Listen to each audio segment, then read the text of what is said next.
ரட்சிக்கப்பட்டாச்சு, சபைக்கு வந்தாச்சு, ஞானஸ்நானம் எடுத்தாச்சு, அபிஷேகம் பெற்றாச்சு. இன்னும் நம்முடைய வீட்டில, நம்முடைய குடும்பத்தில, நம்முடைய தனிப்பட்ட வாழ்க்கையில வேதம் விரும்புகிற, பைபிள் சொல்லுகிற, ஆண்டவர் விரும்புகிற ஒழுக்கம் இன்னைக்கு நம்முடைய வாழ்க்கையில குறைந்து கொண்டிருக்கிறது. அல்லேலூயா. பிசாசுடைய மிகப்பெரிய தந்திரம் என்ன தெரியுமா? ஒழுக்கத்தை உடைப்பது, ஒழுக்கத்தை கெடுப்பது.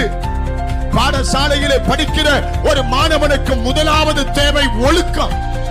அந்த ஒழுக்கம் தான் அவனை அந்த பாடசாலையிலே, கல்லூரியிலே நல்ல மாணவனாக, மாணவியாக அவனை எடுத்து நிறுத்துகிறது. கர்த்தருடைய சத்தத்திற்கு நாம் செவி கொடுப்போமானால் முதலாவது ஒழுங்கற்றிருக்கிற நம்முடைய வாழ்க்கையை கர்த்தர் ஒழுங்குபடுத்தும்.